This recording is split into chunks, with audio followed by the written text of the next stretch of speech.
para vocês que vão fazer monografia, entrevistar os artistas, entrevistar os coordenadores do Cura, né? As pessoas os produtores que pensam a produção, né? Como que eles levantam recursos para fazer isso? Quem patrocina? É o mercado? É o poder público? Né? E entrevistar os gestores, né, de Belo Horizonte, gestores da Secretaria Municipal de Cultura, da Belotur, para ver como que... e mais interessante de tudo é a população. Como que a população percebe os morais, né? Se a população se identifica, ou se ela rejeita, ou se ela ignora, né? Ou seja, o que a gente entende o que você disse, né, Milene? É interessante, mas mais interessante é ouvir a população. É confrontar essas perspectivas, né? Da população, do movimento negro, dos coordenadores do Cura, do poder público, dos gestores, né? Isso é que é um tema rico para investigação, né? De uma monografia, ou de uma dissertação de mestrado, uma tese de doutorado. Isso é interessante. Então, vou passar aqui o slide, né, para a gente ir avançando, tá bom? Sempre que vocês quiserem falar, interromper, fique à vontade, tá? Todo mundo é livre aqui. Inclusive as pessoas que nunca falam, né? Eu fico chamando os alunos, né? A Nívia, né? A Milena agora falou. A Milena não tinha falado. A Nívia, a Norma já falou, a Priscila, a Thaís, quem mais, hein? A Lara, a Larissa Santos não falou. Eu quero ouvir, do mesmo jeito que vocês, do mesmo jeito que a gente tem que se apropriar da oferta de bens culturais, né, da cidade, a gente tem que se apropriar. A Nívia está com o microfone complicado. O microfone da Nívia está de greve. Está igual os caminhoneiros. Tá de greve. Troca, Nívia, arruma outro microfone. Você pode escrever no chat. Aí você escreve e a gente lança a sua questão, né, a sua dúvida, a sua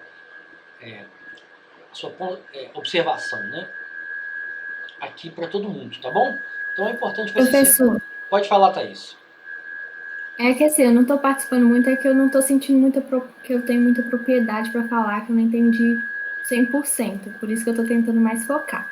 Ok. Mas, é uma dúvida que tá muito na minha cabeça, é que assim, eu posso falar então, na verdade não posso falar, mas o turismo urbano, ele tá focado mais na participação dos moradores, na vivência da experiência de uma cidade, ou está focado mais nas políticas públicas que vão fazer com que esses moradores vivenciem?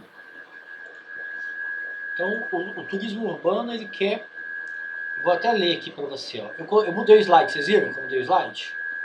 Então, aqui, ó, o turismo urbano é o oposto do turismo hegemônico, né, do turismo convencional, ele que tem uma visão puramente negativa da cidade. Ele foge da concepção tradicional do turismo quando apresenta uma visão positiva da vida urbana, isso a gente já falou. A cidade não é apenas um polo emissor de turistas, né? De onde partem visitantes com destinos cujas atividades tendem a realçar experiências distantes do cotidiano, né? Deixa eu ver aqui se eu avanço aqui. Ó. Aqui, ó, esse ponto é importante. Eu vou avançar aqui num slide aqui. O turismo urbano não deve ser entendido como um mero segmento. Então isso aí é um ponto central. Ele não é só mais um segmento do turismo, né? Ele deve ser compreendido na relação dos indivíduos e grupos sociais com os espaços urbanos, da contemporaneidade, né? Então as motivações do turismo urbano são complexas, são menos restritas do que resort, né? Cidades históricas, etc. Então a ideia do turismo urbano é democratizar, é promover a democratização e promover a mistura social, é isso. Né? Tem muito a ver com o perfil do público dos equipamentos culturais. É um perfil muito rígido, muito enviesado, né? E muito monótono, que se repete. A ideia do turismo urbano é, através de políticas públicas, né, tem que ter dinheiro para isso, né, induzir a população, né, crianças, adolescentes, a se apropriarem do centro de Belo Horizonte, se apropriarem desses morais, se apropriarem da arquitetura, né, da paisagem urbana de Belo Horizonte, né, das mudanças históricas que Belo Horizonte passou, apesar de ser uma cidade nova, né, se apropriar do bairro Santa Teresa, se apropriar do conjunto arquitetônico urbanístico da Pampulha, ou seja, entender que existe riqueza aqui, né? Uma riqueza histórica, uma riqueza cultural e que cria identidade. Esse é um conceito importante também. O turismo urbano ele não é motor da economia, né, como é o turismo convencional. Ele não está interessado no desenvolvimento econômico, ele está interessado em promover identidade, em promover a apropriação, né, dos moradores, não só do seu território, né, da sua cidade, como Belo Horizonte, mas do entorno, né, da região metropolitana de Belo Horizonte. Então, promover identidade e apropriação, né, aquilo que a Priscila destacou, né, de que uma escultura, uma pintura ou uma edificação, um equipamento cultural, ele pertence às pessoas. Então aquilo não pode ser abandonado. Você não pode simplesmente construir um prédio, uma torre, né, de 30 andares no Cine Santa Teresa, né, onde eu esqueci o nome, de artes, né, o Cine Santa Teresa pertence à Fundação de... Eu esqueci o nome, mas depois eu lembro. Então, você não pode eliminar um equipamento cultural que tem história, né, que é um espaço de audiovisual, de exposição e uma biblioteca pública. Né? Apesar dele ser pouco consumido pela cidade, dele ser pouco apropriado, né? Então a gente fez uma pesquisa nesse equipamento, lá na praça, ele fica na praça do Santa Teresa, né? Com os moradores de duas vilas do Santa Teresa. Já contei a história para vocês. E aí você descobre que os moradores não se apropriam desse equipamento cultural, que é público, que é gratuito, né? O zoológico também é público, mas não é gratuito. O zoológico é caro. Então a discussão que a gente tirou disso é muito curiosa, né?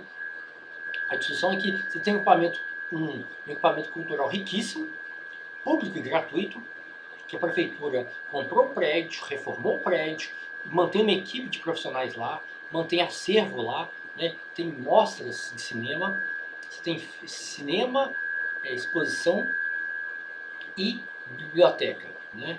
E a população não usa. Aí você descobre que a população que mora nessas duas vilas, lá de Santa Teresa, que é a Vila São José e a outra vila, eu sempre esqueço o nome, vou lembrar depois, eles consomem um cinema de shopping. O cinema é o cinemão, né? O circuito comercial, que é caro, que é monótono, né? Que repassa as mesmas coisas, filme de super-herói, filme de... aquelas narrativas, né? Muito previsíveis, e consomem o zoológico, que é um equipamento público, mas caro. O zoológico é extremamente caro, né? A gente fez o valor, né, do ingresso por pessoa, por família, por exemplo, é muito caro. Então, é um equipamento público gratuito que as pessoas podem ir a pé, não existe uma barreira financeira, nenhuma barreira de deslocamento, as pessoas não se apropriam, né, que é o Cine Santa Teresa.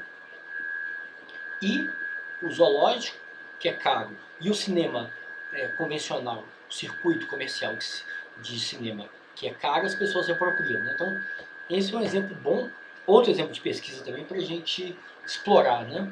Então, o objetivo do turismo cultural é esse: democratização, sem passar pelo mercado, passando por políticas públicas e mistura social. Entendeu, Thaís? Eu compreendi melhor, eu vou tentar entender mais. Claro, mas para isso você tem que ler os textos, discutir. Porque, na verdade, quando eu coloco a aula muito esquemática, assim, eu coloco assim, o turismo urbano rompe com a dicotomia rotina e extraordinário.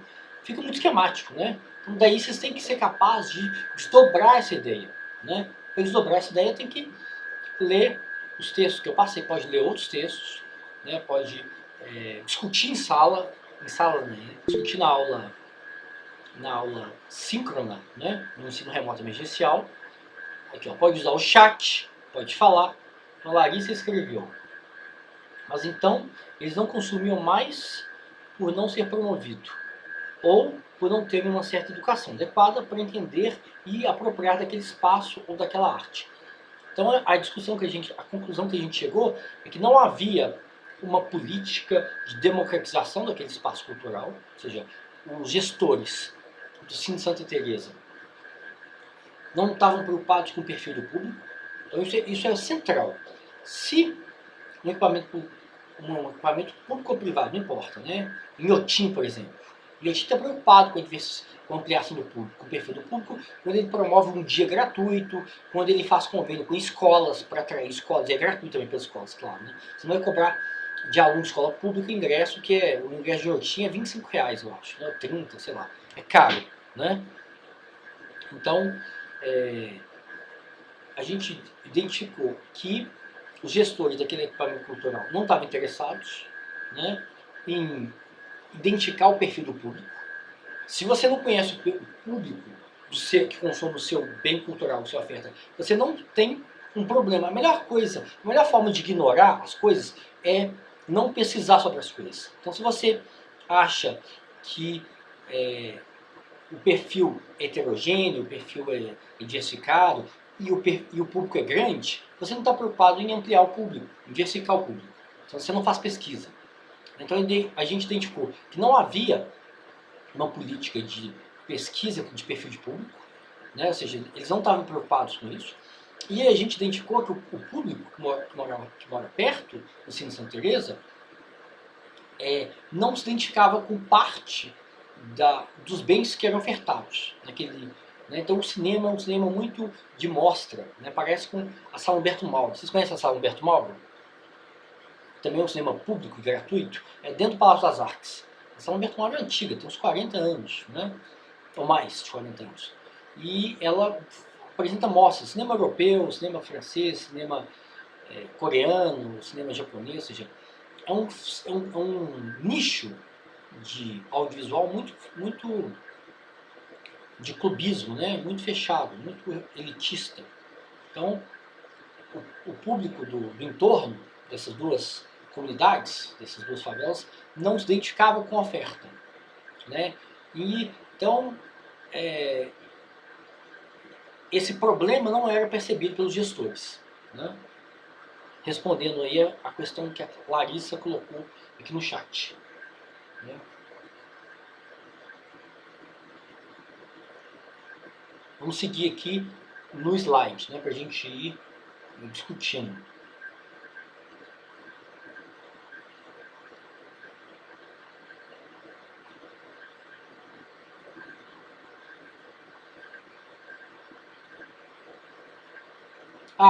Um ponto central também é isso, é acabar com a diferenciação, né, e com a oposição entre morador e turista, né, para os autores, né, para a discussão conceitual teórica sobre o turismo urbano. Ambos são consumidores da cidade, ambos são interessados em se apropriar da história, da paisagem urbana, da paisagem natural, dos símbolos da cidade, né? Então eles querem a mesma coisa, né? Claro que o turista está muito mais pautado pelo mercado, né? E o morador pela política pública. Tem essa diferenciação que é fundamental, né?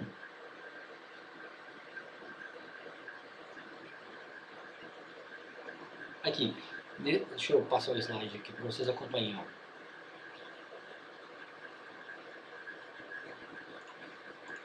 Então é plausível reconhecer que, no que se refere a experiências urbanas contemporâneas, turistas e moradores, né, residentes, podem desempenhar funções semelhantes, né, bem como desfrutar de experiências nos mesmos espaços de maneira conjugada.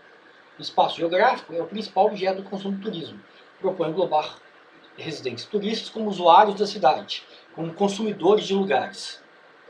Então isso é interessante, porque isso quebra aquele antagonismo, né, que a gente discutiu na aula sobre turismofobia, né? Quando o turista só está interessado naquele consumo de cartão postal, Torre Eiffel, Estátua da Liberdade, Inhotim, o Mercado Central, ou seja, quando o turista tem segue um roteiro muito rígido da cidade, né, se apropria só dos cartões postais da cidade, ele não interage com o morador. Então cria aquele antagonismo, né? Cria aquele distanciamento entre moradores e turistas, né? E uma coisa fundamental é isso, é fazer circular o morador, né? Quando a gente conversa com os adolescentes, quando você faz pesquisas, por exemplo, com alunos de escola pública, né, sobre consumo cultural, por exemplo. Crianças e adolescentes de escola pública, muitas vezes eles ficam presos no bairro. Eles só conhecem o bairro. Né? Essa segregação que a cidade gera, né, que a inexistência de políticas públicas gera na cidade, ela é muito perceptível nas crianças e adolescentes. Então eles conhecem só o bairro, eles estão presos no bairro, eles não conhecem o FMG, né? Eles não conhecem o campus da FMG. Né? Ou seja, você não tem uma referência. Conhecer o campus, ir no campus, né? Conhecer o tamanho do FMG, a oferta de cursos que tem lá, né? Belas Artes, a Letras, a Educação, a FAI, é um curso tradicional, né? Que forma professores, e tem Belas Artes. Dentro da Belas Artes tem o quê? Tem fotografia, tem conservação, né? Tem cinema, tem quadrinhos, tem teatro, tem conhecer a faculdade de música.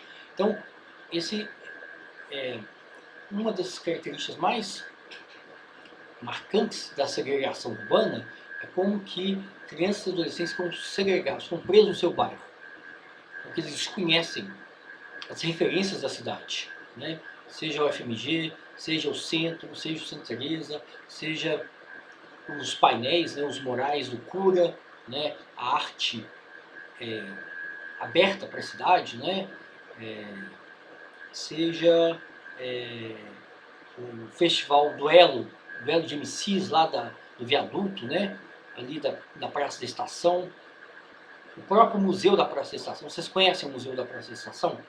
Museu de Arte e Ofícios? Vocês já foram lá? Da Fundação da Ângela Gutierrez, né? Uma construtora, né? Andrade Gutierrez. Então, é um museu fenomenal. Muito, muito rico, muito interessante. Professor, Pode falar, Larissa. pode falar? Pode falar, Larissa. Você falando aí dessa mudança de escola, né, que abre o Fala um olho. pouquinho mais alto, Larissa, por favor. Ah, tá, desculpa. Dá para ouvir melhor agora? Então, você falando dessa mudança aí de escola e que abre a percepção das pessoas, né? Isso aconteceu comigo. Minha vida inteira eu estudei em escola de bairro. E aí no ensino médio eu queria conhecer mais a cidade, conhecer outras pessoas. E aí eu fui para uma escola do outro lado da cidade. E foi com isso que eu comecei a ter mais interação com a arte. Eu visitei os museus todos ali perto da Liberdade. Eu fui nesse museu. Eu ia muitas vezes, na verdade, já fui várias vezes no museu ali na Praça da Estação. E foi com essa mudança de escola que eu tive a oportunidade de ir na mostra da UFMG, né? De profissões. E foi nela também que eu conheci o curso de turismo e gostei, assim. Então foi com essa interação, com essa mudança de realidade, que eu consegui ter uma outra percepção de vida, sabe? Isso que você está falando é perfeito, Larissa. Sem dúvida. Então, o bairro, muitas vezes, ele funciona como uma prisão, né? Ele segrega as pessoas, né? E fecha a visão de mundo, a perspectiva de futuro, né? De se apropriar da UFMG, de fazer um curso na UFMG. Fica tudo muito distante, né? Quando você não sai, quando você ter uma vida segregada, espacial que eu estou falando, espacial, cultural, né? Não é que existe um apartheid, como existiu na África do Sul, como existiu nos Estados Unidos, né? Que proíbe, mas a, a, a, a falta de apropriação espacial, né, da cidade gera essa segregação, esse apartheid, né? Então esse exemplo é fundamental, né? Como que você abriu seu leque de conhecimento, de experiências, né? E se apropriou disso, né? Conheceu o FMG, conheceu um hall, né, de lugares que se desconhecia, né? Então isso é fundamental. E para isso é necessário política pública, né? Para trazer crianças e adolescentes, né? Então a política clássica de ampliação de público, de mistura social, né? A política mais convencional adotada pelos equipamentos públicos e privados, né, pelo CCBB e por Inhotim, por exemplo, é fazer convênio com escola. Você faz convênio e aí você traz ônibus, né, você traz escolas estaduais e municipais, né, de Belo Horizonte, de Neves, de Vespasiano, para que as crianças comecem a ter um contato, a circular pela cidade, né? Então, essa é a política clássica, né, mais convencional.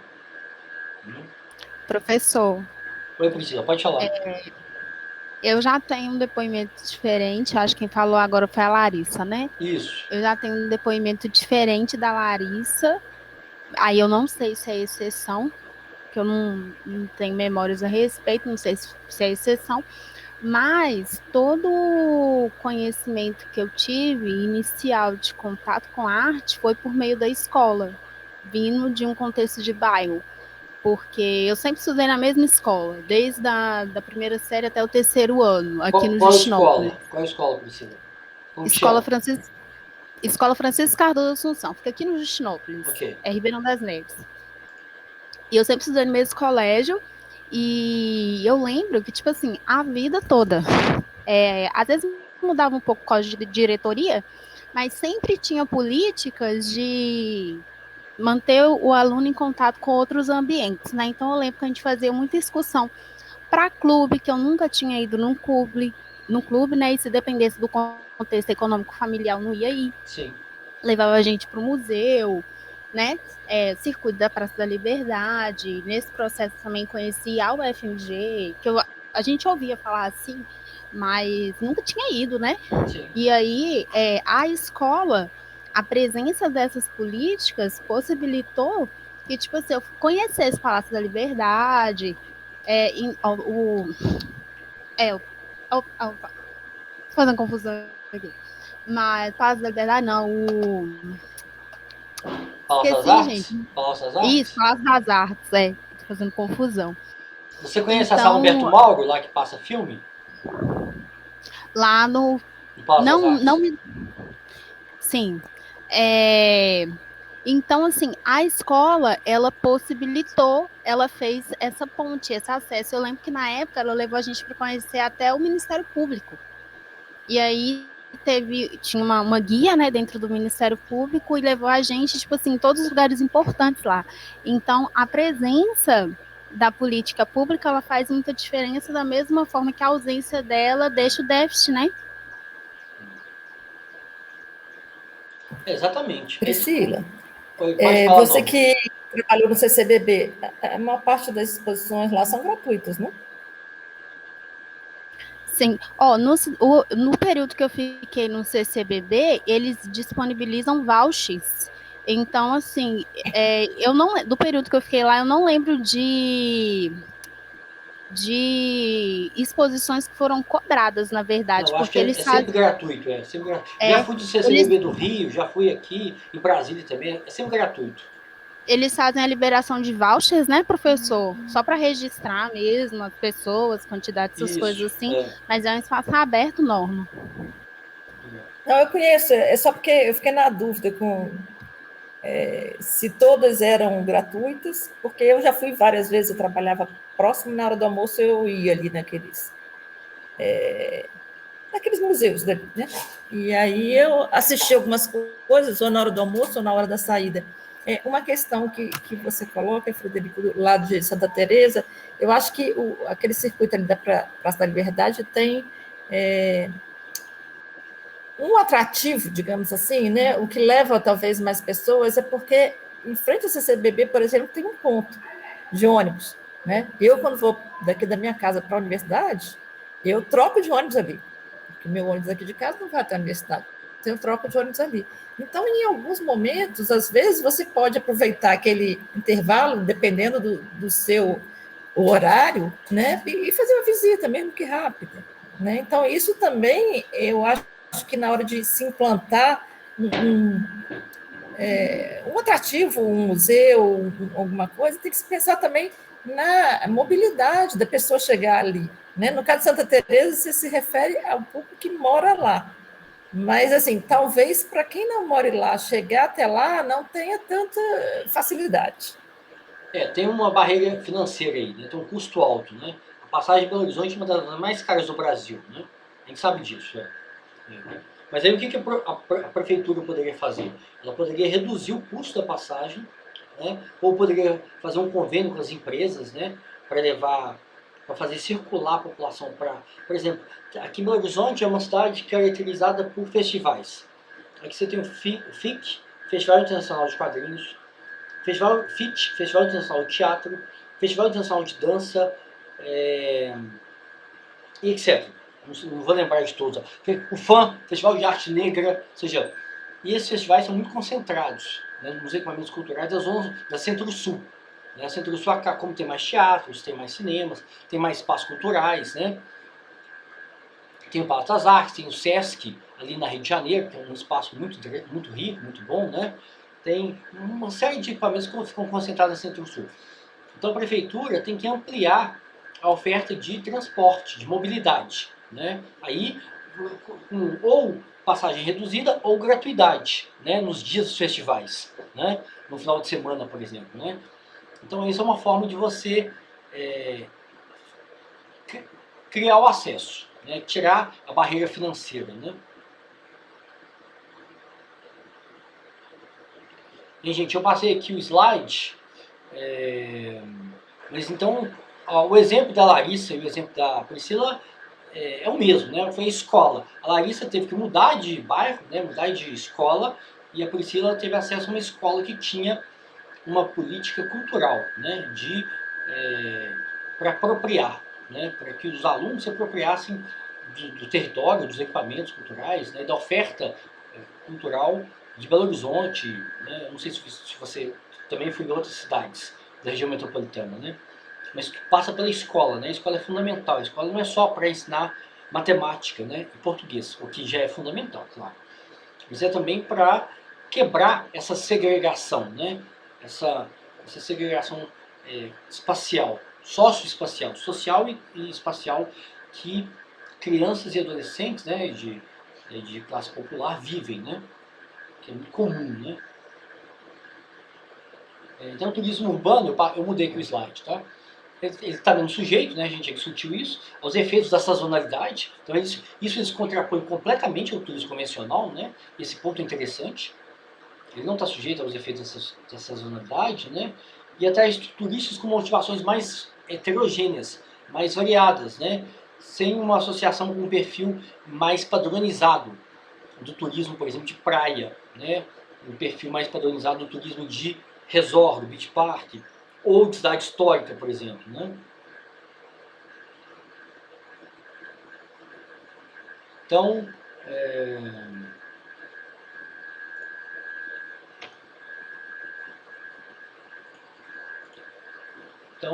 o turismo urbano é um conjunto de praxes, né? Que foca a paisagem natural urbana, tanto de moradores quanto de visitantes. Ele é mais diverso, né?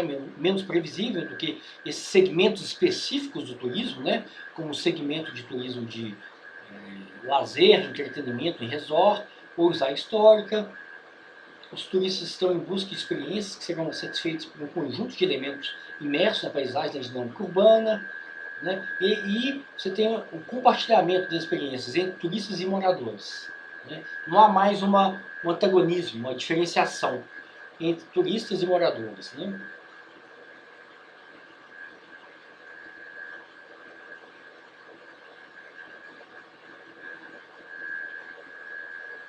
Então, eu acho interessante a gente pegar casos específicos e tentar entender, né? Pegar, por exemplo, o caso do Cura, desses murais, né, nas fachadas do centro, né? Tentar entender qual que é a relevância disso para a cidade, né? É relevante, né? A população, ela se apropria daqueles murais, daquelas pinturas, né? Ou não? Né? E por que não se apropria? Né? Porque as pessoas estão presas na rotina do trabalho, elas não veem, né, moral, ou elas veem e não identificam isso como arte, identificam isso como uma manifestação política. Então, se a política, elas não entendem ou têm resistência, né? Então é interessante a gente ver como induzir a apropriação, né, da população dessa oferta cultural, né, que são esses painéis, né? Então isso aqui é difícil, não é uma coisa trivial, uma coisa banal, né? Muitas vezes você tem uma oferta muito grande de bens culturais e a população simplesmente consome o que ela já consome. Ela está presa um ciclo, né? Um ciclo vicioso de consumir televisão, de consumir Faustão, consumir programa de auditório, consumir televisão, né? Televisão ou entretenimento, né? Cinema comercial e etc. Né? Então, muitas vezes, a política pública ela tem que ir contra o desejo das pessoas. As pessoas são muito...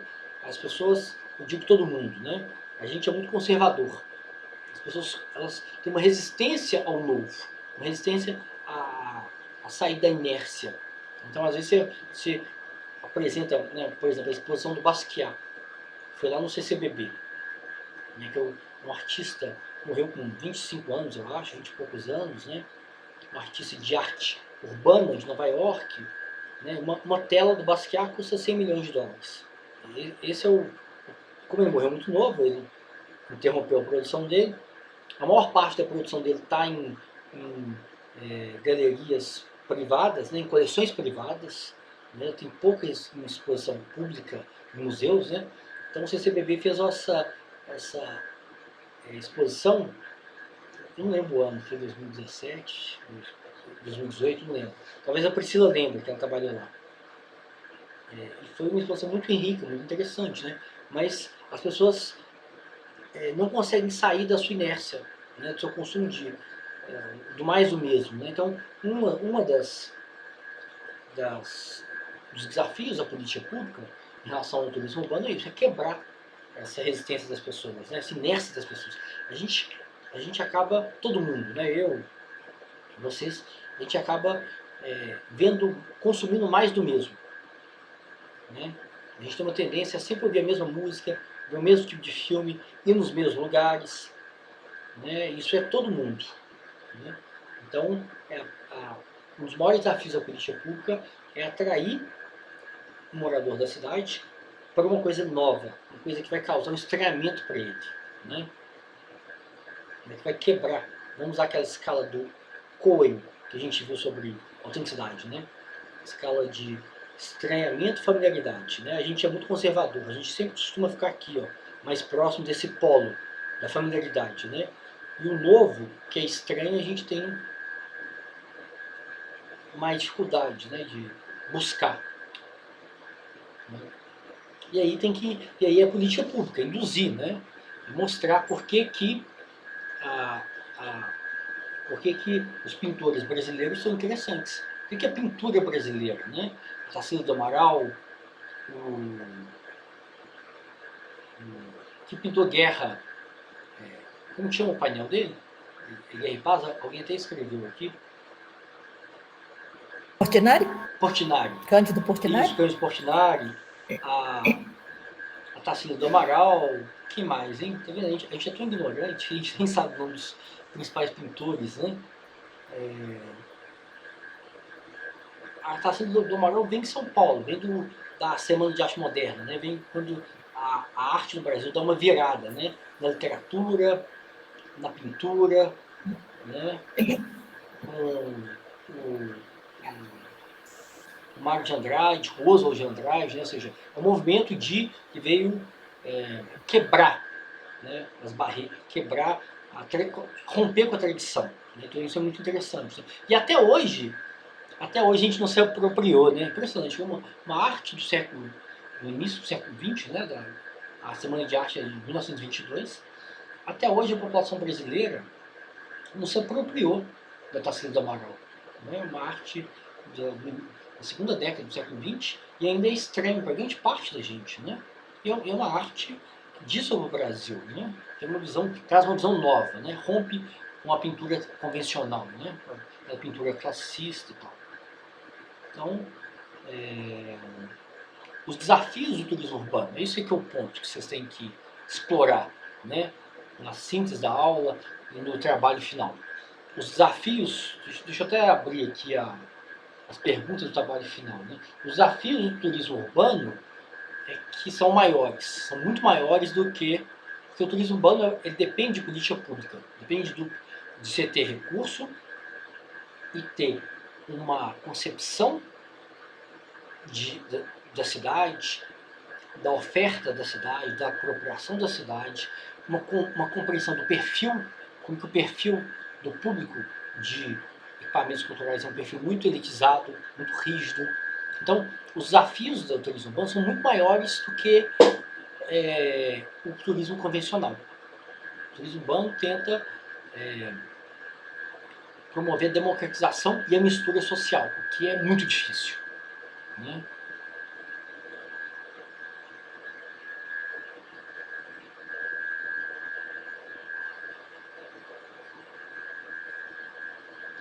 Então, a gente pode fazer uma discussão sobre a autenticidade, por exemplo, o turismo urbano, né? O que é autenticidade? O que é autêntico? É o que está na minha cidade? É o que as pessoas podem criar identidade, né? Se identificar?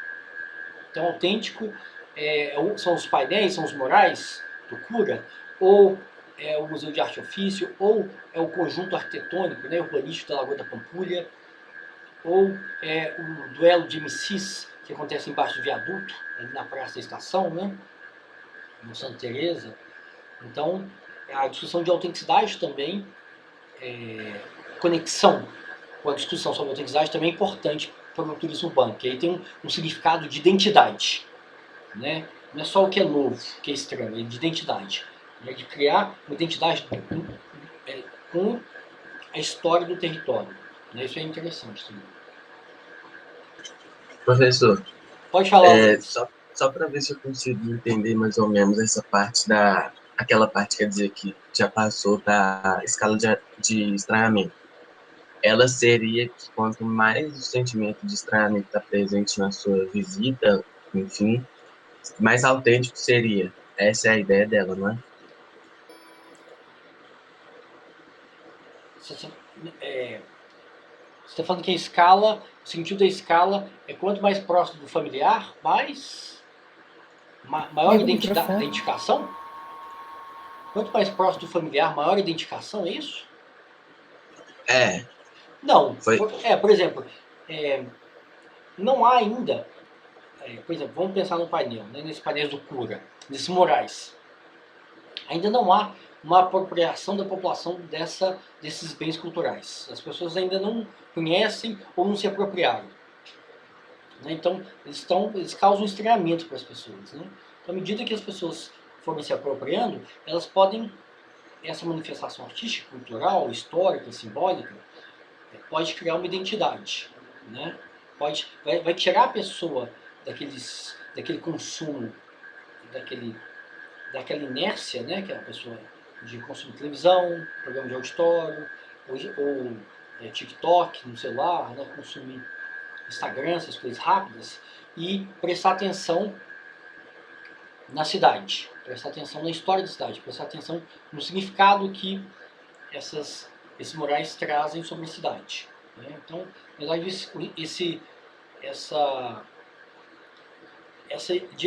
se mover em direção ao estranhamento é que pode criar essa apropriação da cidade, né?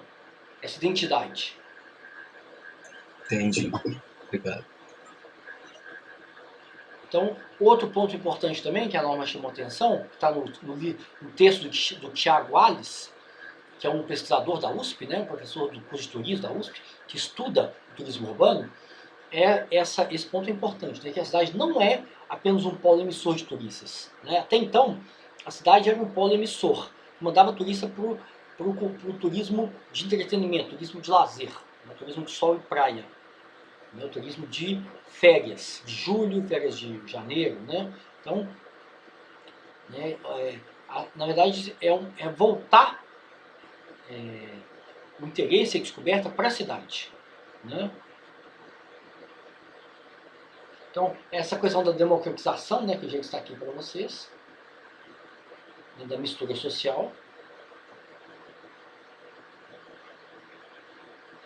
né? Ou seja, qual que é a identidade que a gente tem com a nossa cidade, né? Então, quando meu filho falou que São Paulo era igual Belo Horizonte, né, quando ele reclamou, pô, eu queria ir para praia que é diferente, né? Aqui São Paulo é igual Belo Horizonte. Ele não tem nenhuma identificação com a cidade dele. Ou seja, para ele é intercambiável, né? A mesma coisa, uma cidade, uma metrópole, né? Uma cidade sem praia, uma cidade que um território. O território de São Paulo, a Paulista, é igual a Afonso Pena para ele. Né? Uma cidade urbana, elas são iguais, né? Ou seja, ele não tem uma identidade com o território que ele vive, que é Belo Horizonte, e muito menos com uma identidade com referências, né? E não é identidade, referências do território de São Paulo. Então, por isso que eu falei que ele é uma besta quadrada, né? Porque ele desconhece completamente. Então, Belo Horizonte tem uma história que é completamente diferente de São Paulo. Apesar de a gente estar visitando um espaço urbano, né? Apesar de a gente estar fazendo uma visita na rua, nos bairros. Você anda muito na cidade. O turismo urbano é isso. É aprender a ter referências da cidade, né? Conhecer bairros. Então, lá em São Paulo a gente conheceu vários bairros. A gente não foi só em museu, só na Pinacoteca, no MASP e em outros museus que a gente foi. Um programa legal que diz muito sobre a cidade, né, é a visita guiada, né, ao cemitério. Vocês já fizeram uma visita guiada aqui em Belo Horizonte, ao Bonfim? Eu fiz lá em São Paulo, lá no cemitério da Consolação. Né? Então você aprende sobre a arquitetura, sobre a história das famílias, né? Ali estão as famílias Matarazzo, né? Eles têm um mausoléu que veio da Itália, o mausoléu deles tem 3 andares, né? Eles são tão importantes que o espaço deles, o quinhão deles no céu é melhor, né? Eles estão na suíte no céu, né? Então eles têm 3 andares de mausoléu, é lindo, né? São todos os arquitetos italianos, artistas italianos, né? Ou seja, fala muito sobre a história das famílias, né? As famílias ricas de São Paulo e dos outros cemitérios, né? Que não tem aquela história do cemitério da Consolação, né? E aqui em Belo Horizonte também, quando você faz essa visita guiada no Bonfim, você aprende, né? A conhecer um pouco dos artistas, né? Também são artistas italianos, eu acho. E referências das famílias, referências da cidade, né, das épocas, né, da cidade, dos períodos políticos da cidade. Né? Alguém que já fez esse tipo de visitação?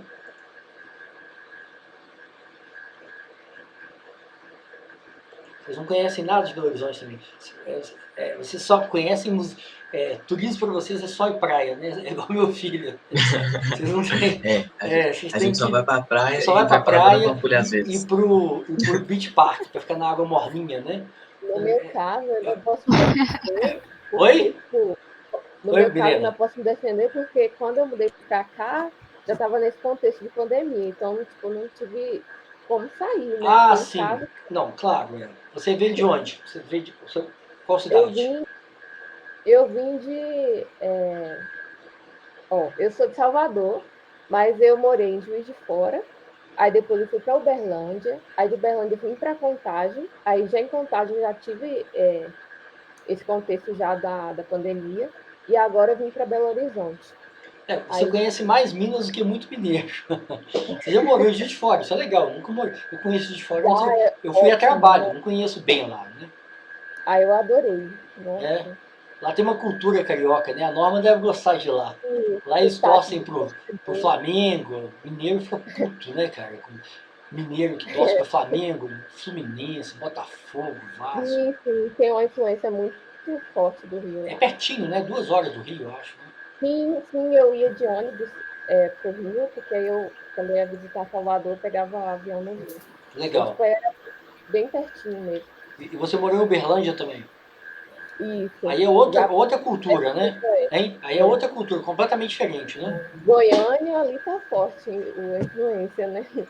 Até o sotaque, né? Eles têm um sotaque caipira, né? Um sotaque de São Paulo. Mais puxado. Porta, eles falam assim, né? É completamente diferente, né? Sim. Mas no seu caso, Milena, a gente entende. Você acabou de chegar aqui, né? Mas pra gente que mora em Belo Horizonte, a gente tem que conhecer a cidade, tem que se apropriar, né? Vocês não conhecem também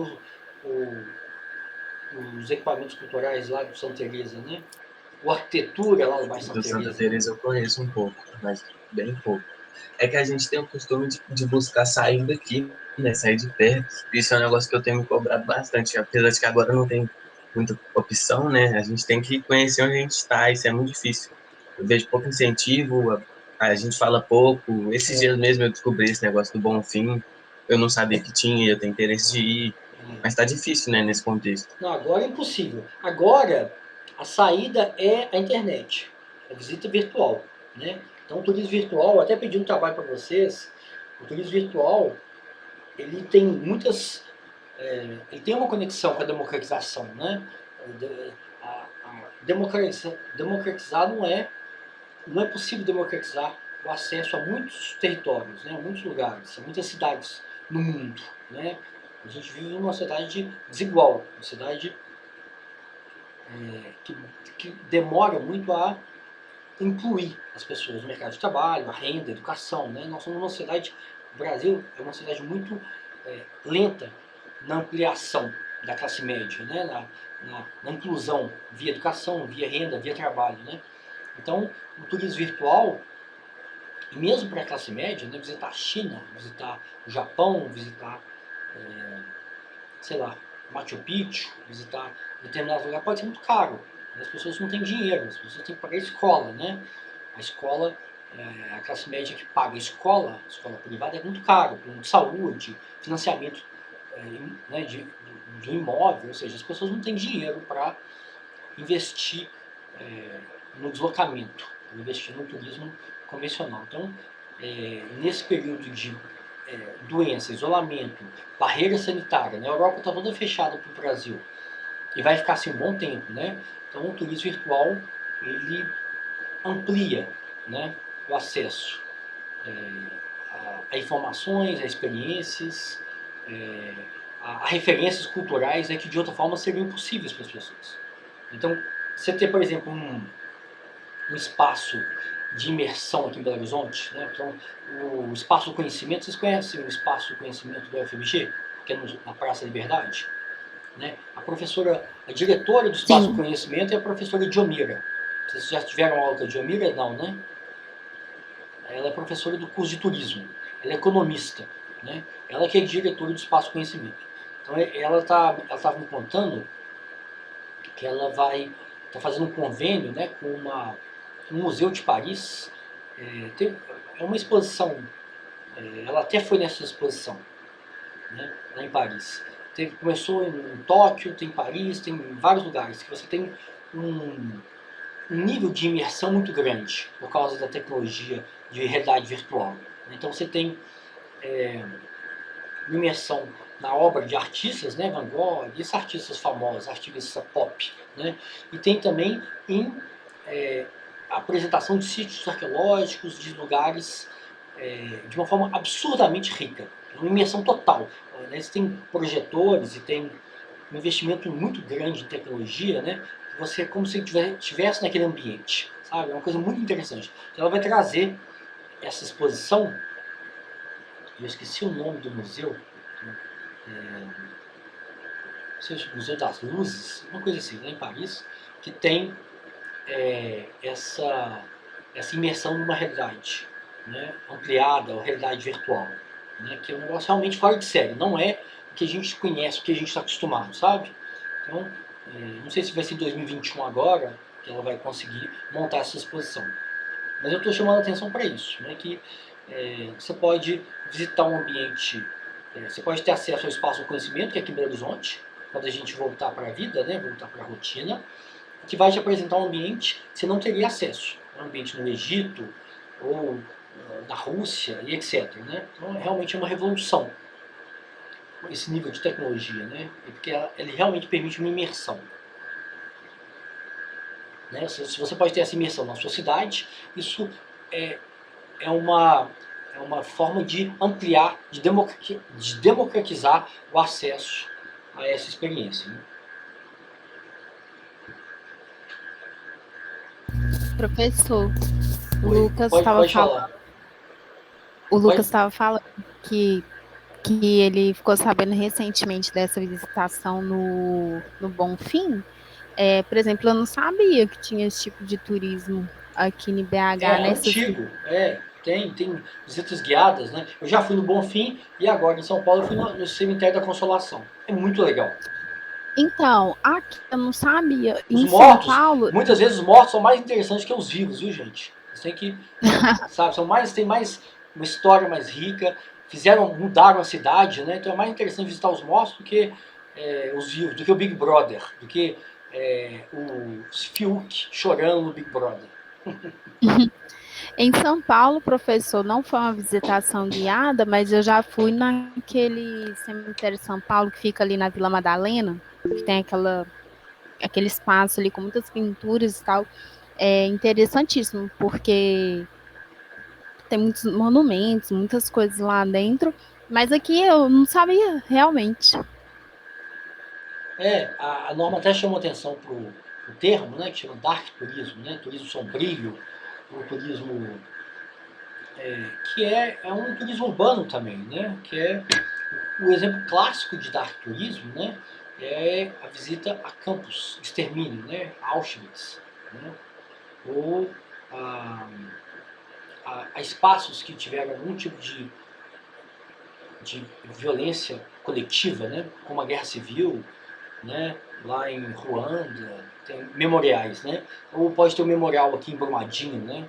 Um memorial onde 272 pessoas morreram, né? Eles fizeram um memorial em São Paulo também, em homenagem às vítimas daquele voo. Você lembra aquele voo que caiu em Congonhas, veio de Porto Alegre, um voo da TAM, que morreram 200 pessoas, eu acho.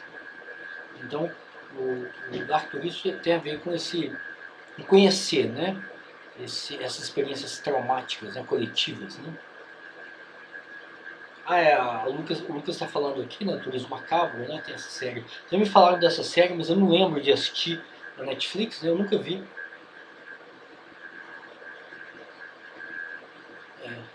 A Norma está falando que tem um projeto de memorial em Brumadinho. Qual que é o projeto, Norma? Fala pra gente. Eu não conheço. Não sei se o pessoal conhece. Eu não conheço direito. Eu outro dia vi na televisão o Gustavo Pena, né, que é um arquiteto conceituado aqui, falando sobre ele, mas eu peguei a reportagem já no final. E aí apareceu uma crítica da população falando que a pedra fundamental está lá, mas que não saiu da pedra fundamental. Lá em Brumadinho. Sim, então esses passos de memória, né? Memória e reconhecimento, né, de uma tragédia coletiva, né? É o exemplo clássico do Dark Turismo. O cemitério é diferente, porque o cemitério vai te trazer mais um conhecimento histórico, né, e cultural. E esses espaços de morte coletiva são mais pesados, né? Eles são mais recentes, a gente identifica mais com Brumadinho, ou a Guerra Civil em Ruanda, que morreram mais de 1 milhão de pessoas, ou e etc. Né? Tem vários exemplos. Ou aquele memorial das Torres Gêmeas, lá de Nova York, né? Morreram 3 mil pessoas. No Rio, no aterro do Flamengo, tem um memorial aos mortos da Segunda Guerra. Eu não conheço. Então é interessante esse tipo de experiência, né? De turismo sombrio, né? Dark turismo.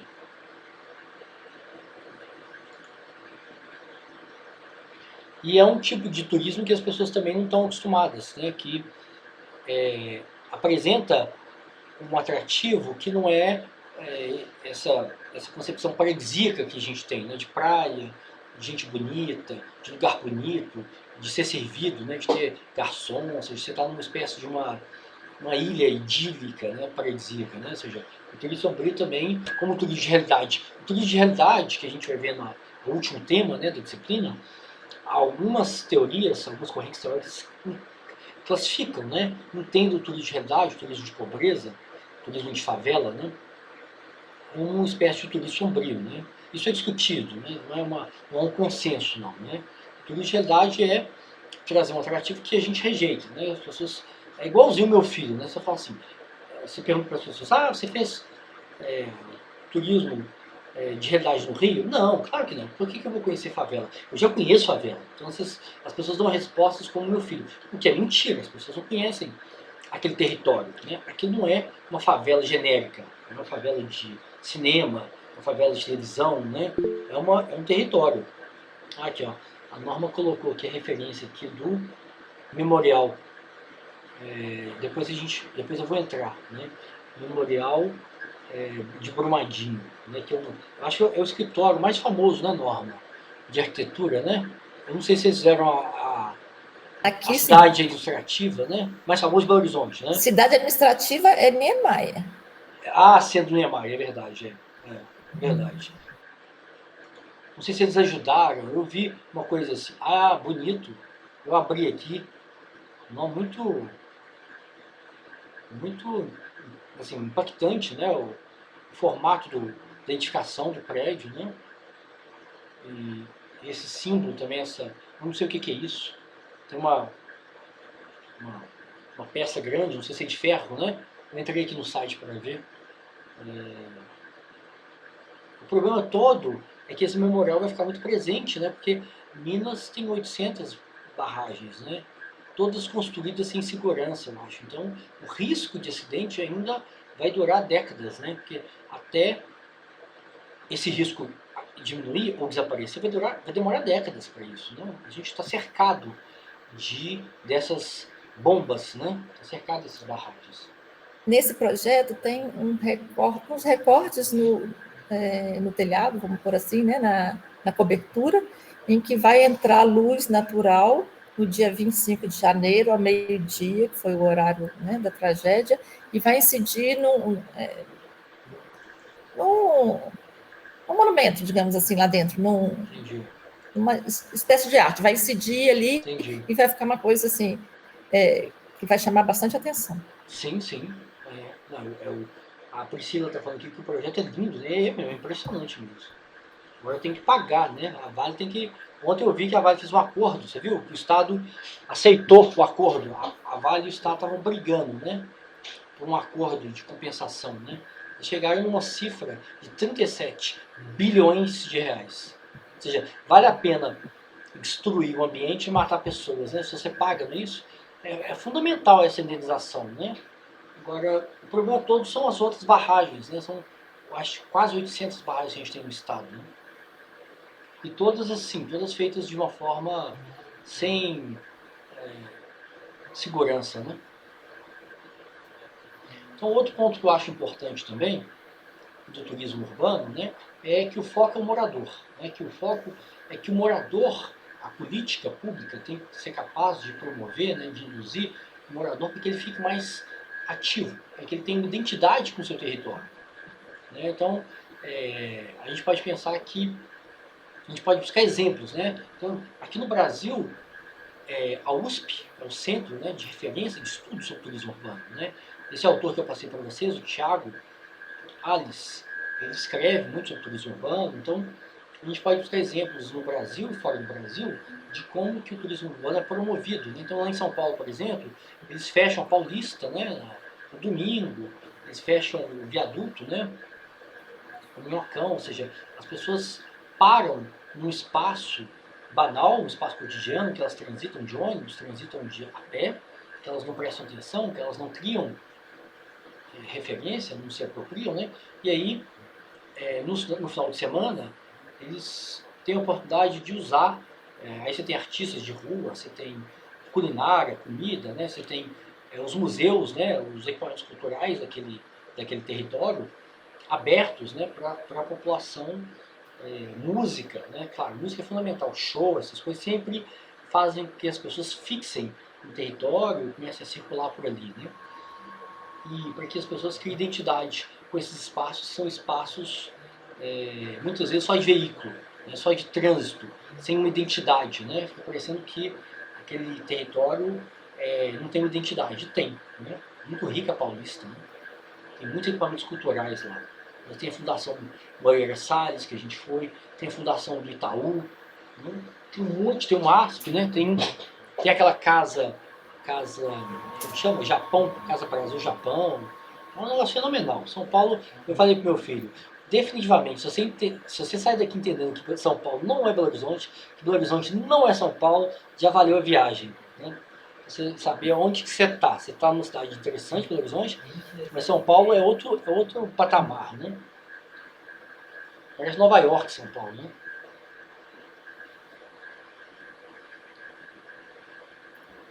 Outra coisa legal também é cinema. Cinema de rua lá. Lá tem muito cinema de rua. A gente foi lá aqui em Belo Horizonte tem agora só shopping, né? Não tem mais cinema de rua em Belo Horizonte, né? Vocês não lembram do cinema de rua, né? Eu fui em todos os cinemas de Belo Horizonte de rua, eu conhecia todos. Né? Agora não tem, agora só tem shopping, né? Tirando a Sala Humberto Mauro, no Palácio das Artes. O Belas Artes, que é da UFMG, né? Lá na rua de Bahia, pertinho do circuito, né? E tirando o Cine Santa Teresa, não tem cinema de rua em Belo Horizonte mais. Né? Em São Paulo tem. Né? Eu fui lá, fui no cinema, lá em 2 cinemas de rua, lá, que não é em shopping, né? Então isso também é interessante.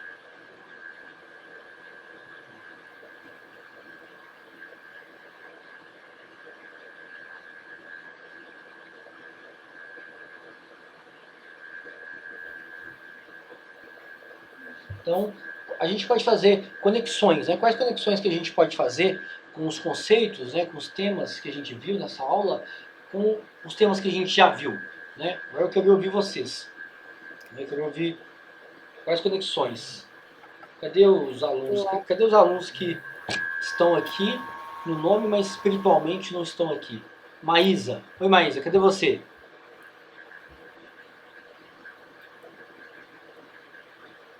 Maísa.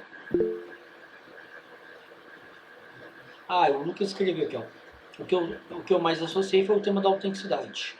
Cadê a Lara? A Lara não falou. A Giovanna Ferrari. Quem mais? Luana. Cadê a Luana Mendes? Né? Qual conexão? Oi, professor. Pode falar, Luana. Qual conexão que a gente pode fazer com os outros temas que a gente já viu, Luana? Acho que o turismo de massa também, há uma diversificação muito grande dos pontos turísticos, então há uma dispersão do público. E aí diminui o turismo de massa. Interessante. Sim, sim. Não, mas a oposição, você consegue fazer uma oposição clara entre as características do turismo urbano e do turismo de massa? Sim, sim. Ok. Quem mais? Luísa, Maísa. A sazonalidade, né? Pode falar, Milena. Fala um pouquinho mais alto, Milena. Estão me ouvindo? Eu acho que é a sazonalidade, né, que o senhor falou, que, tipo, no turismo de massa, tipo, o turismo é focado num curto prazo de tempo, né? Então, tipo, há muita aglomeração nos pontos turísticos e tudo mais. E o turismo urbano já é mais disperso, né? Sim, sim. O fluxo turístico é muito concentrado, espacialmente e temporalmente no turismo de massa. Né? E cadê a Lara? Lara, você está aí? Tô aqui. É porque Então pode eu falar. ainda Lara. tenho uma dúvida. Eu tenho dúvida em relação ao turismo de realidade. Mas aí, como a gente ainda não estudou, tô esperando para ver se vai continuar por causa dessa diferenciação, que o turismo de realidade também acontece no espaço urbano, né? Sim, sim. Mas aí eu tava esperando para as próximas aulas. O que é curioso do turismo de realidade é que a gente fala, né, eu comecei a aula perguntando se o turismo urbano é o antiturismo. Em certo sentido, sim. Em certo sentido, ele é o antiturismo. Ele está focado no morador, ele depende de política pública, ele não é o motor econômico do território, né, ele não está interessado no desenvolvimento econômico. Ele quebra essa oposição entre rotina e o extraordinário, né, rotina e férias. Ele quer criar identidade e apropriação. Ele foca menos no lazer, no entretenimento. Tem várias características que a gente pode definir o turismo urbano como antiturismo. Né? Agora, o curioso do turismo de realidade, já que você tocou nesse assunto, é que ele é muito turístico. Né? O turismo de realidade, apesar de apresentar atrativos que são rejeitados, normalmente, pelo turismo de massa, favela, a cultura da favela, o território da favela, a vulnerabilidade da favela, né? São coisas que o turista de massa nem cogita, né? Ele nem passa pela cabeça dele. Ele acha que toda favela é igual, né? Não, toda favela é igual. Eu conheço favela tem esse discurso superficial, né, leviano. Apesar disso, quem se apropria disso são os turistas estrangeiros. Então isso é curioso, né?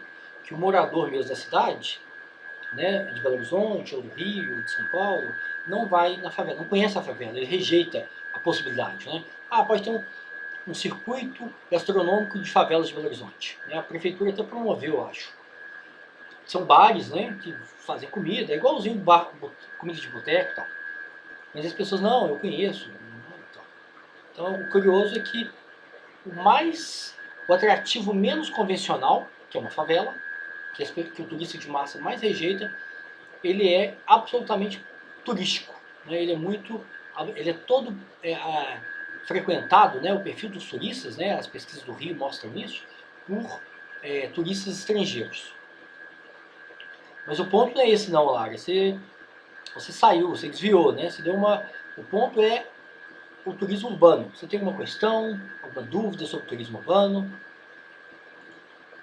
Não, tá bem claro. Eu acho que cada matéria que a gente tá avançando assim tá ficando mais fácil de entender. Porque, né, tem a ajuda das outras. E vocês conseguem, uma pergunta que eu gosto de fazer, né? Vocês têm algum ponto de contato com outras disciplinas que vocês estão fazendo? Vocês estão fazendo quantas disciplinas? 4, 5? Me fala das outras disciplinas que vocês estão fazendo. Tem os pontos que a gente está discutindo aqui, tem contato com outras disciplinas? Tem. Nós fizemos, assim, tem em quase todas, né? Um pouquinho de cada uma toca num ponto aqui da sociologia do turismo. Mas uma que tocou diretamente foi na introdução do turismo. Nós fizemos um trabalho e aí dividiu os grupos. E vários grupos usaram mesmo dos artigos e das discussões que a gente teve aqui. Por exemplo, eu fiquei com arquitetura e urbanismo e a coletânea de arquitetura e cidade. Basicamente, nós usamos ela, né? Que foi muito usado na turismofobia e agora também. Eliana Vargas Comim, Alexandre Paiva. Que bom, que ótimo. Isso. Em qual disciplina que você usou? Introdução ao estudo do turismo. Ah, que legal, que bom. Quem mais, gente? Quem mais que consegue fazer uma conexão? O podcast de antropologia também falou sobre o conceito de autenticidade. Não foi o meu grupo, mas eu identifiquei, né? Que foi um tema trabalhado aqui em sociologia do turismo. Que bom. Esses conceitos que a gente está vendo, né? Eles vão poder ajudar vocês ao longo do curso, né? Com outras disciplinas e até em pesquisas que vocês trabalharem, né? Então, nessa pesquisa, por exemplo, sobre o Cine Santa Teresa, a gente tinha estagiários, né, alunos de graduação. É uma pesquisa BH-Lille, Brasil-França, né? E aí tinha pensadores franceses aqui, depois a gente foi lá para a França. Naquela época boa, que a gente viajava, que tinha dinheiro, né? A pesquisa financiada pelo governo francês e pela FAPEMIC. Então a gente foi lá, conheceu... lá na França não tem favela, né? A gente conheceu bairros vulneráveis e formas de como que os moradores, o acesso que eles têm a equipamentos culturais. E aqui a gente fez esse estudo nas duas favelas de Santa Teresa. Então a gente tinha alunos de mestrado do GC e alunos de graduação, que eram bolsistas, né? E aí eu até orientei uma ou duas alunas, né, que fizeram sobre o Cine Santa Teresa, fizeram sobre a mistura social no Santa Teresa. Então é um tema muito rico que vocês vão poder desenvolver, né, com outras disciplinas ao longo do curso e também em monografia também, né. Então o Cura, por exemplo, eu acho bem interessante essa discussão sobre turismo urbano, né. É uma pena que a gente tem pouca informação sobre política pública, né, porque a política pública é fundamental para a promoção do turismo urbano.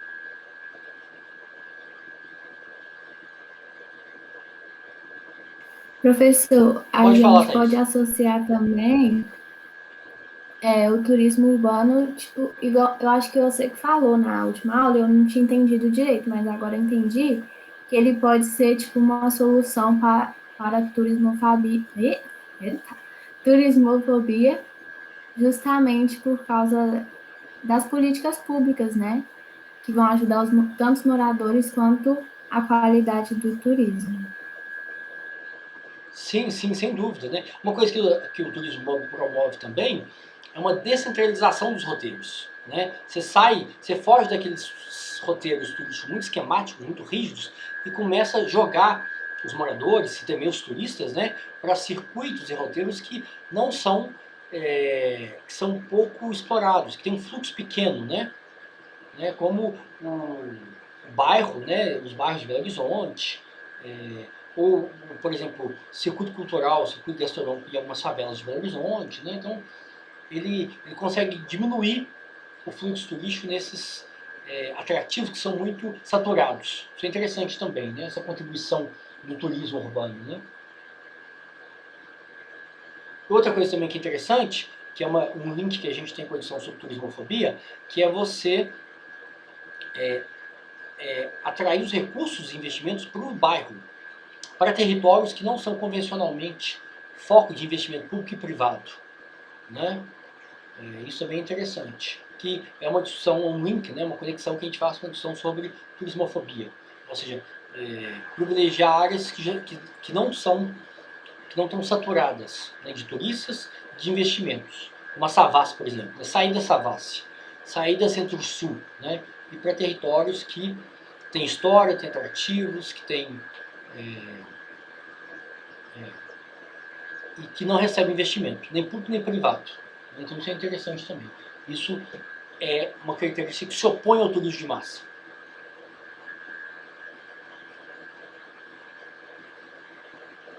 Ô, professor, eu posso tirar uma dúvida aqui de um dos textos? Claro, pode falar.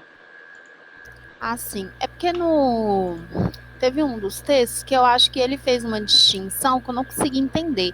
É uma questão de terminologia. Estava falando uma diferenciação entre o termo urbanização turística e turismo urbano.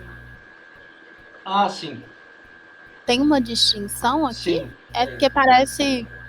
Falando se for ver as palavras assim, parece que é a mesma coisa. Não, mas a ideia de que o turismo urbano não é essa, por exemplo, existe muita revitalização do centro histórico, né? Então é quando você transforma um ambiente, um ambiente, é o que eles chamam de processo de turistificação. Você cria um ambiente para turista. Você investe, né, na publicidade, investe em serviços, faz um investimento, uma reforma, né, para atrair mais turistas. Isso é diferente do turismo urbano. Na verdade é o oposto, né? Completamente diferente. Um é focado no turista, a turistificação dos espaços, né? E o outro é focado no morador. Então é completamente diferente, né? Ah, sim. Entendi. Entendeu? Beleza. Uma coisa é você fazer um investimento numa área da cidade, por exemplo, lá na zona portuária do Rio, onde eu fui. Onde eu levei o meu filho lá para conhecer o espaço, não é espaço de conhecimento, não, o Museu do Amanhã, que é lindo lá, né? O museu lá do Santiago Calatrava. Lá, que parece um animal marinho, né? Aquele lá que a Norma falou, de Valência, também parece um animal marinho. Muito legal. Lá tem toda uma discussão, aí tem muita discussão também no Nordeste, né? Na revitalização dos centros históricos do Nordeste, das cidades de Recife, Salvador, etc., que privilegia só o turista. Né, que pouco atrai o morador, que pouco faz o morador circular por aquele território. Então essa é uma discussão. Né? Naquele livro que eu mostrei para vocês, sobre turismo, arquitetura e cidade, existe muito estudo, muita pesquisa sobre o Nordeste, as capitais do Nordeste, que há revitalização de centros históricos. Né? Como que isso acaba criando um território totalmente turistificado, caro, pouco acessível, né, que só atrai turistas, que não atrai morador, né? Que na verdade acaba gerando uma certa expulsão, né, dos moradores que moravam naquele lugar, que normalmente são bairros, são áreas, né, que eram degradadas, como a zona portuária do Rio. Né? Então isso também é um tema muito estudado por urbanistas, arquitetos e turismólogos. Né? Ah, sim, beleza. Tá bom, obrigada. Teve até na matéria que as meninas estavam pontuando mesmo, que é de introdução ao turismo, meu grupo ficou com a matéria de economia, né? Aí a gente até falou sobre essa questão do desenvolvimento local, que é o morador desfrutando do espaço, e não só o turista, que é passageiro, né? E o morador, ele fixo ali naquele lugar e acaba que não consegue desfrutar, tá dentro disso daqui que você está falando. Mas tudo isso, gente, esse é um ponto importante, vocês têm que lembrar.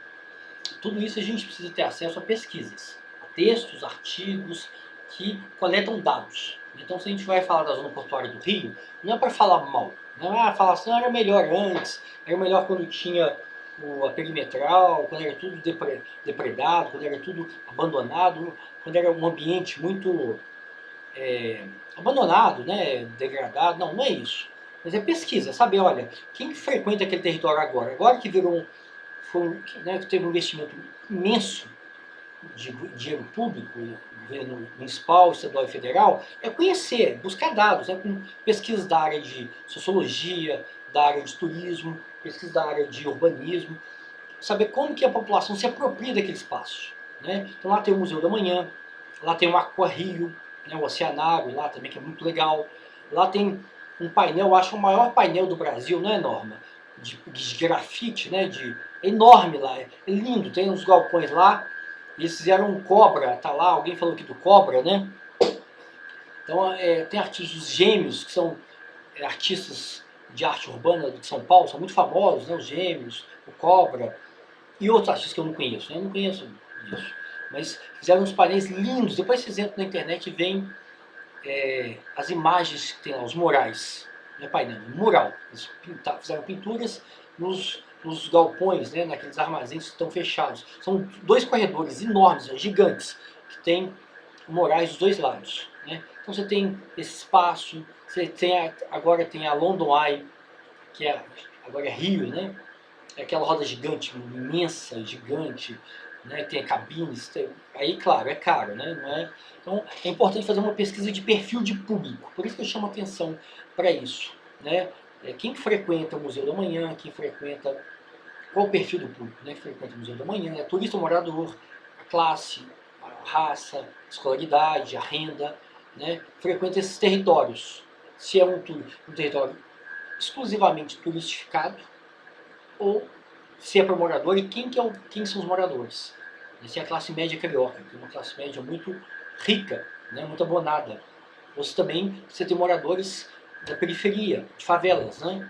Então, a gente não deve ter um preconceito contra a revitalização urbana, contra investimentos, né? Mas a gente tem que buscar dados, ver pesquisas que identificam, né?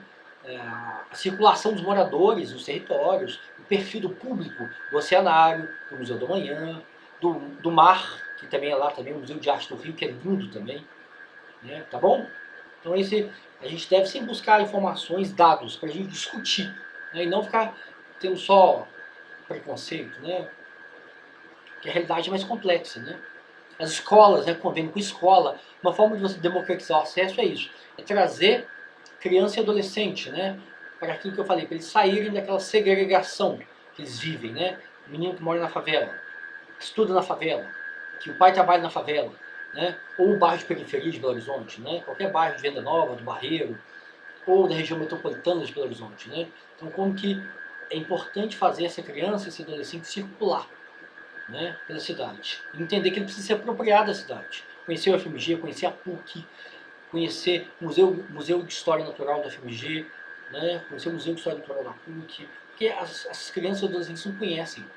Hoje em dia, então, que todo o prazer que a gente tem na vida, né, que as crianças e adolescentes têm via internet, via celular, via, né, jogo, rede social, então piorou. Isso pode ter piorado. Olha para você como tem que dizer, a segregação, a tecnologia, né, pode ter aumentado a segregação. Então, se o menino fica no bairro, estuda no bairro, trabalha no bairro, a mãe trabalha no bairro, o pai trabalha no bairro, e ele fica preso no bairro com o acesso à informação, né, que na verdade é só TikTok, é só uma informação muito superficial, né, joguinhos, né, que as pessoas acabam aumentando esse isolamento, né, essa segregação das classes sociais, né? Ok? Alguém tem mais alguma questão, alguma pergunta, alguma dúvida? Alguém quer discutir algum ponto do texto, da aula? Algum exemplo de Belo Horizonte, né, que vocês querem discutir?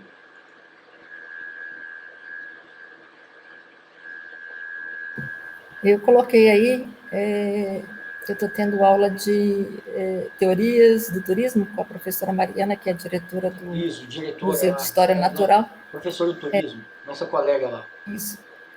Ela passou sobre essa vaquinha que está sendo feita. Tem um um coletivo, projeto né? que Um coletivo de... Exatamente. E está chegando, viu? Tá já com... Eles precisam chegar em 300 mil. Está em 200, quase 250 mil. Legal. Se eles chegarem nos 300 mil, acho que o BDMG, né, vai doar a mesma quantia. Entendi. Né? Que Então, legal. estão fazendo para poder recuperar aí o por acervo, causa do incêndio, né? Teve lá. Você Por causa do sabe, incêndio. né? Gente, você sabe o que aconteceu no Museu de História Natural, né? Teve lá um prédio pouco sem sistema de incêndio, sem, né, um prédio antigo, e ele de madrugada pegou fogo e parte do acervo foi destruído, a edificação foi destruída, né? Então eles estão fazendo. Vocês lembram do Museu Nacional no Rio, né? Lá foi uma tragédia. Aqui a escala foi pequena. Lá no Rio foi horrível. Foi em 2019, eu acho. Em 2018. Acho que o Bolsonaro já era presidente. Aí ele falou assim, não, lá estava velho mesmo. Queimou, eu não posso fazer nada. O Bolsonaro, cada vez que ele abre a boca, é uma coisa impressionante, né? Não, estava velho mesmo, ou seja, um acervo, né, imenso, né, um dos museus mais importantes do Brasil, né? Ele destruiu todo, né? Vocês conhecem, por acaso alguém aqui teve a oportunidade de conhecer lá o Museu Nacional? Sim. Mais alguém? Mais de uma vez, né? Você morou lá, né, Norma? Mais morei alguém 25 conheceu? anos no Rio. Não, para você é fácil, você não conta. Você morou lá. Mais alguém? Não, né? Eu conheci, eu fui lá. Uma pena, velho, lastimado. Lá é chocante, o incêndio lá.